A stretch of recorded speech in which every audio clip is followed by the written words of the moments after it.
Bonsoir à tous. Voilà, j'ai la chance de terminer la session. Je vous remercie de me permettre de parler ce soir des actualités thérapeutiques en fait dans l'angioedème héréditaire. Du coup, j'ai choisi de parler, de cibler plutôt les angioedèmes héréditaires et vous parler des avancées thérapeutiques et puis un petit point du coup sur le PNDS puisqu'on nous avons quand même finalisé le PNDS qui voilà, est tout prêt envoyé à la HAS et on espère l'avoir en ligne effectivement prochainement. Donc nous, ça chauffe pour nous, on attend que ça, qu'il arrive en ligne. Donc les avancées thérapeutiques dans un premier temps, avec vraiment un changement de paradigme dont je vais vous parler, et le PNDS qui pour nous était important puisque on s'achemine vraiment vers une personnalisation des traitements et on a insisté dans notre PNDS pour prioriser la qualité de vie des patients et leur sécurité. Ce qui tombe bien, puisqu'aujourd'hui, on a aussi ici notre président de l'association des patients de l'ANSAO. Je vais avoir le plaisir de parler devant lui. Alors, donc, je rappelle que l'angioedème héréditaire, c'est avant tout une maladie qui est dangereuse et imprévisible et que la principale inquiétude pour nous, et pour nos patients, c'est l'atteinte des voies aériennes supérieures qui met en jeu le pronostic vital par risque d'asphyxie, avec 25% de décès en absence de traitement spécifique et une inefficacité totale des antihistaminiques, des corticoïdes et de l'adrénaline lors de cette atteinte laryngée que vous voyez là. Donc, de quelles avancées thérapeutiques parle-t-on? Notamment, il y a deux avancées principales dans cette pathologie. C'est l'avancée des traitements de crise et l'avancée des traitements de fond. L'avancée des traitements de crise, l'objectif, c'était de disposer précocement, du fait de ce risque fatal d'asphyxie par atteinte des voies aériennes supérieures, de disposer précocement de traitements de crise efficaces. Et l'avancée des traitements de fond, c'était d'améliorer la qualité de vie des patients en limitant la survenue des crises et ainsi d'assurer leur sécurité en limitant les crises sévères. L'avancée des traitements de la crise, c'est de mettre donc en priorité le patient en sécurité à l'abri de la crise fatale asphyxique. Donc on part de très loin puisque enfin en 1969, on avait les premières utilisations du plasma frais congelé. En 1980, les premières utilisations du concentré de C1 Puis en 2004, ce sont les premiers essais cliniques avec l'icatibant et les concentrés de C1 inhibiteurs. Suivi donc en 2008 en France de l'AMM pour l'icatibant, le Firazir et le Berinert. Ensuite, en 2011, les recombinants de C1 inhibiteurs, l'AMM, et en 2012, à l'AMM, le Synris, le concentré de C1 inhibiteur, mais donc qu'à l'AMM dans le traitement de la crise, qu'on utilisait déjà effectivement. Ensuite, ce qui est important, c'est de savoir qu'en 2018, il y a une extension de cet AMM de l'icatibant, donc du Firazir, pour les enfants. Alors, j'ai insisté parce que effectivement, jusque-là, on avait vraiment pour les enfants une grande difficulté, c'est que en fait, on n'avait qu'un traitement de crise en IV. Donc, vous imaginez qu'avoir un traitement de crise précoce en IV à domicile, quand on parle d'auto-administration, c'est un peu de la science-fiction. Depuis 2018, l'extension de l'AMM est efficient. Et donc, c'est quand même plus, mais bon, la pratique et la vraie vie, je pense qu'on va avoir des retours patients. Enfin, on espère qu'on en aura parce que c'est vrai que c'est une injection sous-cutanée, l'icatibant, le Firazir, donc c'est pratique en ambulatoire. Par contre, c'est une injection qui peut être douloureuse. Et c'est vrai qu'à partir de l'âge de 2 ans, voilà, on commence à avoir quelques retours et j'espère qu'on aura encore plus de retours des patients et des parents, surtout notamment en éducation thérapeutique, pour savoir un petit peu ce qu'il en est, parce que c'est beaucoup mieux qu'IV, probablement, mais enfin, il va falloir. En tout cas, c'est pratique. On va voir qu'on pourra avoir évidemment le produit sur soi, tout le temps sur soi. On n'aura plus besoin d'aller aux urgences avec son enfant. Voilà. Donc ça, c'est quand même a priori un plus dans l'avancée des traitements de crise pour les enfants. Donc aujourd'hui, les traitements de crise en 2021, c'est donc l'icatiban, une seringue qui est pré-remplie en injection sous-cutanée auto-administrable. C'est du concentré de CA inhibiteur. Alors, aux doses qui sont recommandées par le centre de référence, qui sont donc en fait pas les doses AMM, mais on a vu que les doses efficaces de tout flacon entamé qui doit être utilisé. Donc ça, c'est aucun produit ne doit être perdu. Évidemment, il n'y a pas de surdosage, c'est très cher et en plus, ça ne peut que faire du bien aux patients. Et sinon, le recombinant de CA inhibiteur à la dose de 50 unités kilo en injection intraveineuse. Comment agissent ces traitements de crise? Donc, l'icatiban agit complètement en aval. C'est un petit rappel de la physiopathe où agissent ces traitements. L'icatiban, c'est un antagoniste des récepteurs B2 de la bradykinin, tout à fait en aval de la chaîne de la cascade kidine-calcréine. Et les concentrés de CA inhibiteurs ou le recombinant agissent beaucoup plus de façon centrale, puisque c'est le principal contrôleur de la chaîne. Voilà. Alors, une notion importante dans le traitement de la crise, c'est qu'on s'est rendu compte que le délai entre le début de la crise et l'injection était essentiel sur l'efficacité des traitements. C'est-à-dire que plus tôt vous traitez dans la crise, et plus vous êtes efficace. Donc, d'où l'importance, évidemment, d'avoir le traitement sur soi. La rapidité de l'administration augmente l'efficacité du traitement. Comme vous voyez là sur ce schéma, si vous injectez en moins d'1 heure, vous avez une durée de crise qui est nettement plus courte que en plus d'1 heure, ou plus de 2 heures, ou plus de 5 heures. Il en est de même pour la crise douloureuse abdominale. Non seulement vous allez réduire l'intensité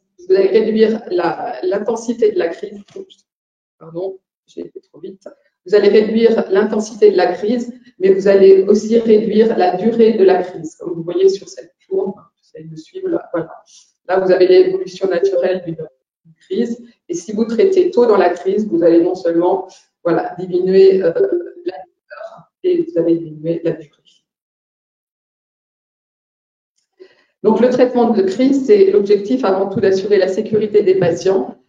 Donc, l'enjeu de la survenue d'une crise qui est imprévisible, asphyxiante à tout moment de la vie des patients. Et là, j'insiste parce que même si un patient est asymptomatique pendant des années de vie, il peut faire une crise fatale à tout moment de sa vie. Ça reste très vrai. On a perdu un patient il n'y a pas longtemps sur le territoire français. Donc, je pense que c'est quelque chose qu'on ne dit probablement encore pas assez. Parce qu'évidemment, quand on n'a pas fait de crise pendant longtemps, on pense qu'on est entre guillemets guéri. Et c'est quelque chose qu'on doit redire. Donc, avoir des traitements disponibles sur soi, utilisables rapidement et d'avance, et que les patients soient donc éduqués, d'où l'insistance sur l'éducation thérapeutique qui fait partie, je pense, des avancées thérapeutiques. Parce que c'est quand même, l'éducation thérapeutique, c'est une partie intégrante du soin. Et donc, c'est une avancée. Éduquer les patients et leurs proches à l'auto-administration des traitements d'urgence et à la gestion des crises. Donc, tout patient doit disposer de traitements d'avance, de 2 seringues d'avance, d'icatiban, de firazir, soit à la maison ou à proximité. Avoir un traitement pour les enfants avec un kit pédiatrique. Donc, ça aussi, c'est quelque chose où il faut pouvoir éduquer les patients, les parents, et savoir s'auto-administrer ou administrer par un proche, qui est recommandé. Avoir aussi sur soi la carte de soins et d'urgence. Et ce matin, on en a parlé. Je pense que la filière peut remercier aussi toutes ces actions qui ont pu avoir ces cartes d'urgence. J'insiste du coup ce soir encore là-dessus, pour ceux qui n'ont pas entendu ce qu'on a dit ce matin. Mais je pense que ça aussi, c'est une avancée thérapeutique. Mais n'empêche que quand vous arrivez aux urgences et que vous ne pouvez pas parler, vous ne pouvez pas expliquer votre maladie, vous avez ça sur vous, ça peut vous sauver la vie. Et nous, dans JEDEM, on le sait. On sait que c'est possible, que c'est vrai. Donc, c'est super important. C'est la sécurité, l'autonomie et la sécurité. Donc, l'angioedème héréditaire, c'est aussi une prise en charge qui est globale, non seulement d'assurer la sécurité, mais aussi d'améliorer la qualité de vie et d'adapter et personnaliser le traitement. Donc, l'autre avancée par rapport à la prise en charge des patients, c'est que la maladie a des symptômes qui ont une fréquence de crise et des localisations qui sont variables, multiples, avec notamment des crises abdominales extrêmement douloureuses et qui font qui conduisent parfois les patients au service d'urgence et jusqu'à parfois une laparotomie blanche, des interventions chirurgicales inutiles. Donc, si on veut éviter ça désormais, je pense que c'est la même chose. Donc, connaître sa pathologie. On a réalisé une étude il y a quelques années, qui est l'étude Oriane, qui a montré que la qualité de vie des patients était extrêmement altérée. Ça, c'est un deuxième point très important, qu'elle était aussi altérée que chez des patients allergiques et qu'il existait une corrélation entre la fréquence des crises et l'altération de la qualité de vie des patients, avec un cut-off qui était de 5 crises par an. Et donc, quand vous avez un patient qui a au moins une crise tous les 2 mois, nous devons lui proposer au moins un traitement de fond. Alors, les traitements de fond, l'objectif, c'est d'améliorer la qualité de vie des patients. Alors, on part de très loin, on part de 1960 avec la testostérone, pas génial pour les femmes, il faut le dire, mais quand même efficace sur l'angioédème héréditaire. Du coup, en 72, en 76, les premières études, c'était des petites études, des petites cohortes, mais quand même des études contre placebo avec l'acide tranexamique et le danazol. Puis, en 2012, le premier AMM avec le Synris dans l'indication du traitement de fond, mais qu'on utilisait, donc le concentré de C inhibiteur, on utilisait déjà quand même le traitement de fond avant d'avoir l'AMM de 2012. En 2018, c'est la première révolution, on va dire, du traitement de fond avec l'anticorps monoclonal anticalicréine, l'anadelumab, qui est extrêmement efficace et qui montre encore aujourd'hui dans la vraie vie son efficacité remarquable. Et en 2021 arrive le petit nouveau anticalicréine oral qui est le berotralstat, Orléanos. Ça, c'est donc pour vous remontrer comment fonctionnent les traitements de fond dans l'angioédème héréditaire. Donc, vous avez la progestérone et le danazol par synthèse hépatique de CA inhibiteur qui fonctionnent à contrôler, donc, comme le CA inhibiteur, la cascade, calicréine. Donc, le CA inhibiteur qui a l'AMM dans le traitement de fond, le Synris. Vous avez aussi donc, le Derivair qu'on utilise éventuellement pareil, en IV bi-hebdomadaire. Vous avez en traitement de fond l'acide tranexamique qui inhibe la plasmine, donc qui est sur cette voie du plasminogène, donc qui est intéressant aujourd'hui, notamment pour les angioédèmes à inhibiteurs normales, notamment avec les mutations plasminogènes. Donc on attend une efficacité attendue dans ce type d'angioédème à inhibiteur normal, mais par déficit dans inhibiteur, on a vraiment très peu de résultats, il marche vraiment pas bien.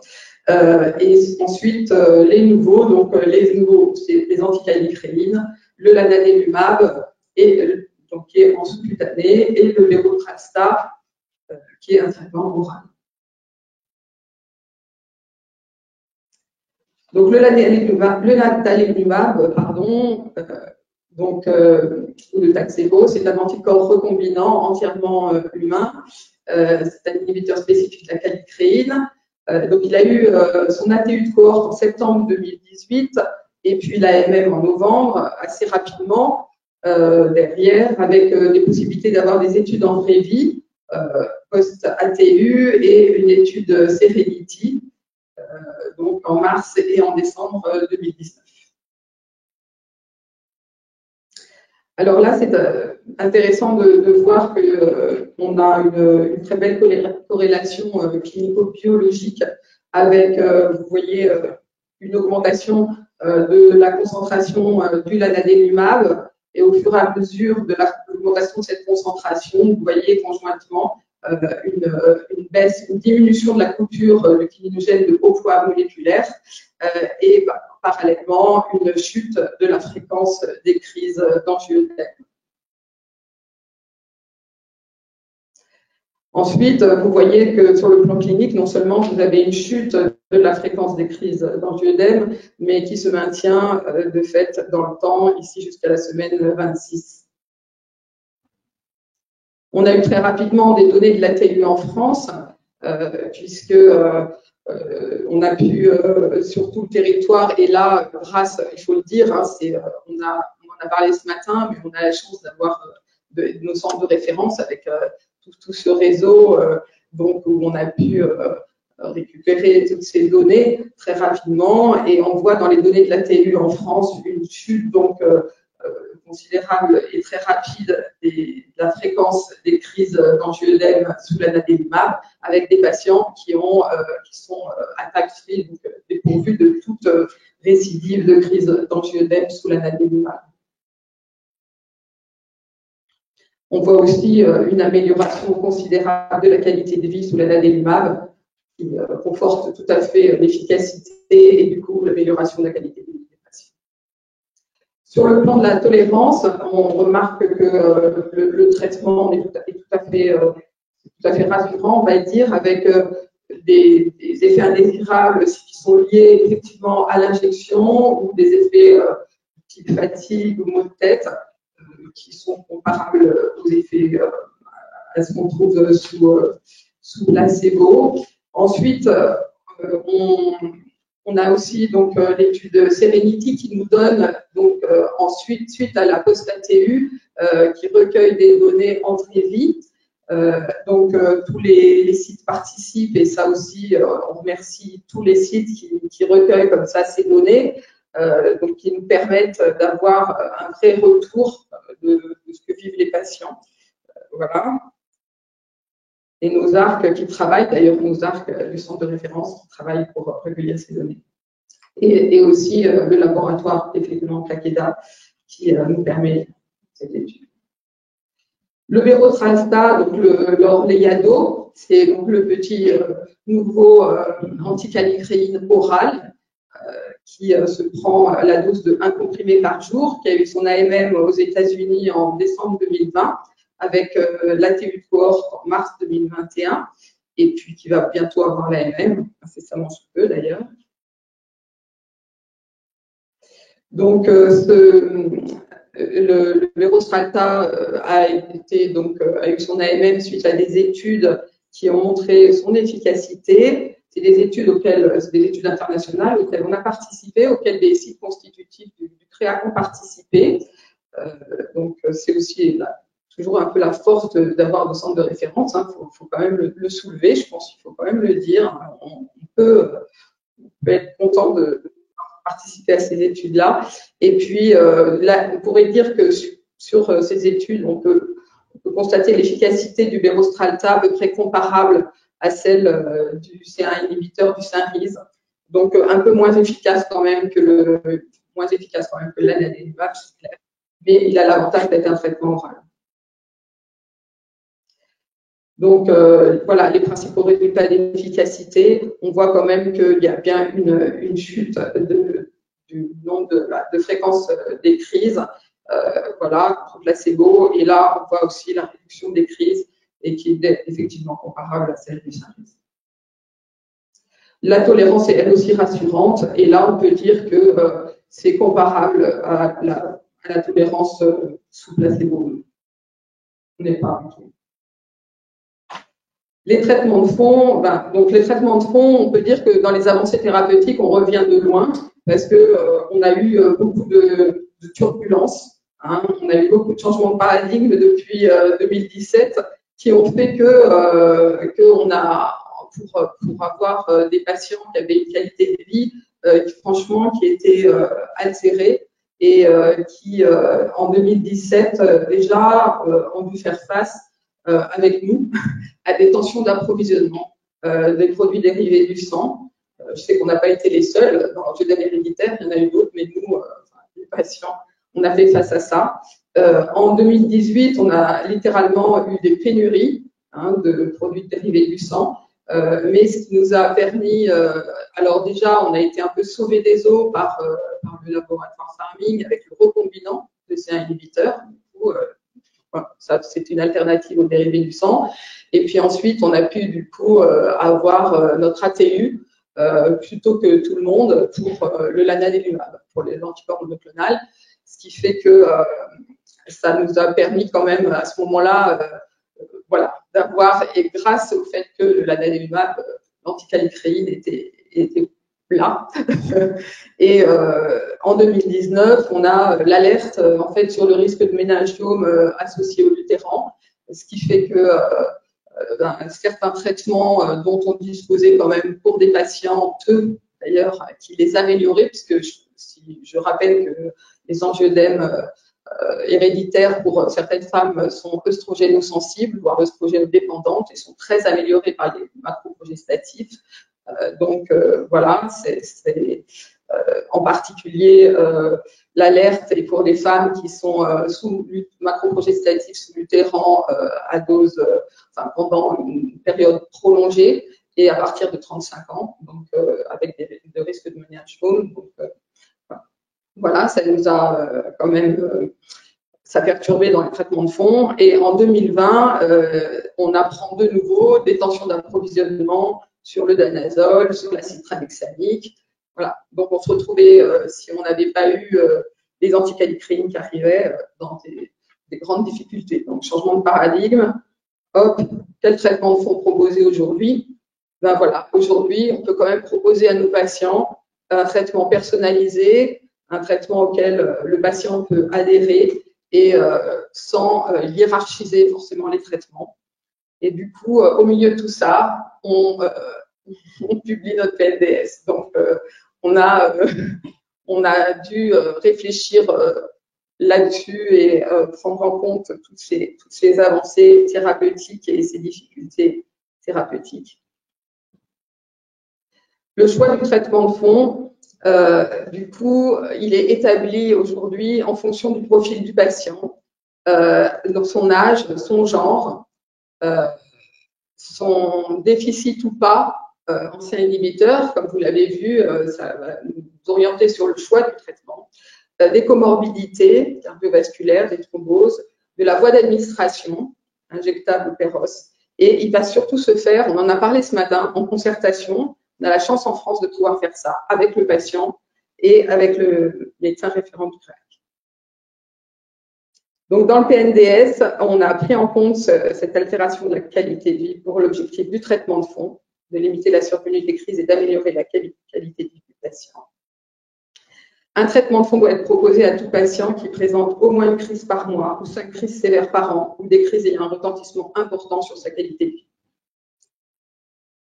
Donc, les modalités selon les indications, typiquement, les hommes, par exemple, les hommes, on va dire, le danazol, c'est un traitement de fond qui, effectivement, peut être donné à des toutes petites doses, voire un ou deux comprimés par semaine, simplement, qui reste quand même très efficace.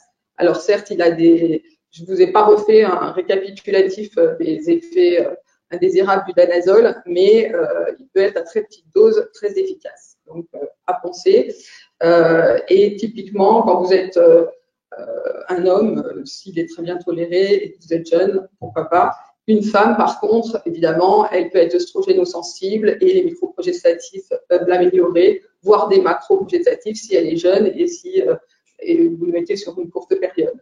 L'acide tranexamique, il a son intérêt, comme je vous l'ai dit, dans les angioedèmes héréditaires à C inhibiteurs normales, il peut très bien fonctionner. Donc, vous avez des traitements oraux qui peuvent être intéressants. Vous avez le lanadelumab qui peut être très intéressant quand les patients sont très sévères. L'AMM dit qu'il faut avoir 3 mois de traitement bien conduit et être en échec pour être sous lanadelumab. Après, si vous avez un patient qui est très sévère, c'est vrai que le médecin va peut-être se dire, bon, voilà, moi j'ai envie de ce patient-là de le mettre très vite sous lanadelumab. Voilà. Donc, vous voyez, dans le PNDS, on a réfléchi à ne pas hiérarchiser les traitements pour que les médecins et les patients puissent parler ensemble et avoir cette concertation, cette responsabilité du médecin et cette expression du patient qui se fasse. Voilà. Donc, après, vous avez le profil des patients, ça peut être des femmes enceintes. Donc, voilà, il y a des traitements qui vont être autorisés chez la femme enceinte et d'autres pas. Les enfants à partir de 2 ans, voilà, ou au-dessus de 2 ans. Voilà. Donc, on a tenu à insister là-dessus dans notre PNDS et c'est une véritable pour nous avancée et un paradigme qui a totalement changé par rapport à autrefois. Donc ça, c'était quelques pistes, hein, voilà, et de dire aussi que par exemple, le danazol n'a aucune indication dans les angioedèmes héréditaires AC1 inhibiteurs normales, par exemple. Ça ne marche pas. Voilà.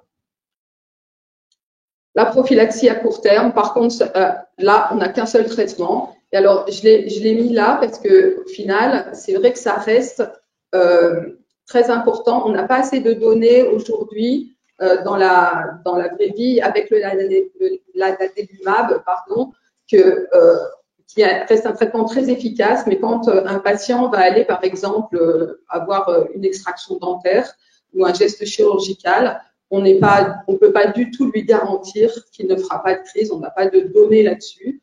Donc, en prophylaxie, on doit maintenir finalement le concentré de C inhibiteur dans les 6 heures qui précèdent l'acte chirurgical ou l'extraction dentaire. Du coup, les recommandations du CREAD vont rester celles-là et avoir toujours sur soi un traitement de crise. Et demain, eh bien, demain, voilà les traitements qui vous attendent, enfin, qui attendent nos patients. Alors, ça, évidemment, on est content parce que pour le coup, on a des belles choses devant nous. Alors, ce matin, on parlait de la thérapie génique. Je terminerai par ça parce qu'en 2022, nous aussi, on a ces thérapies géniques qui nous attendent. On a des facteurs 12, des anticorps monoclonaux, le garadacimab, qui est un anticorps monoclonal sous-cutané antifacteur 12. On a des antisens, des ARN inhibiteurs antifacteur 12. On a des anticalécrines en comprimé de crise et de traitement de fond en phase 2 qui nous attendent. Et surtout, assez rapidement, on a un traitement de crise, un nouvel antagoniste des récepteurs B2 de la bradykinin, mais en comprimé oral. Et là, je vais faire un appel aussi aux patients, puisque les essais sont ouverts. S'il y a des patients qui veulent participer à la recherche clinique, justement, donc c'est un traitement oral de crise. Voilà. C'est un antagoniste, c'est les cativants, en fait, en traitement oral. Donc voilà, c'est un petit tableau récapitulatif et c'est vrai que le premier essai qui arrive, c'est l'antagoniste B2, la bradykinin en traitement oral. Voilà. Et ce qui viendra plus tard, la thérapie génique, en 2022. Voilà, en conclusion, vers un nouveau changement de paradigme pour nous, l'arrivée de nouveaux traitements efficaces, ça ouvre la voie vers l'amélioration de la qualité de vie des patients, la personnalisation des traitements et, in fine, sans aucun doute, l'adhésion au traitement et à la sécurité des patients. Une meilleure sécurité, probablement, pour faire face aux pénuries éventuelles. Un premier PNDS vers la personnalisation des traitements. Je n'en ai pas parlé, mais le déploiement du programme d'éducation thérapeutique, et je remercie l'appel d'offres de la filière qui nous a permis aussi ce déploiement, enfin qui nous permet, puisqu'on est parti pour le faire, le déploiement sur l'ensemble du territoire, et la sécurité de nos patients et leur qualité de vie en dépendent. Le premier PNDS, donc finalisé, il est perfectible et il va devoir être vite, comme vous l'avez compris, réactualisé en fonction des données de pharmacovigilance, notamment pour les projets statifs, l'arrivée des nouveaux traitements, les expériences cliniques des professionnels, des experts, le retour des patients, la prise en charge et de l'éducation thérapeutique et la disponibilité des traitements. Et je vous remercie tous pour votre attention. Avec un spécial merci, je voulais le faire aujourd'hui quand même, de nouveau pour tous les rédacteurs, l'équipe de rédaction du PNDS, tous les relecteurs. Et un spécial merci aussi pour le petit groupe avec Olivier Fin, Delphine Gobert, Sophie Debord, Audrey Eman, avec qui on a aussi beaucoup travaillé à la fin. Voilà. Et puis Alphonse Bouillet aussi qui m'a permis de disposer aussi d'un certain nombre de procédures qu'on avait fait pour la journée aussi scientifique du centre. Voilà.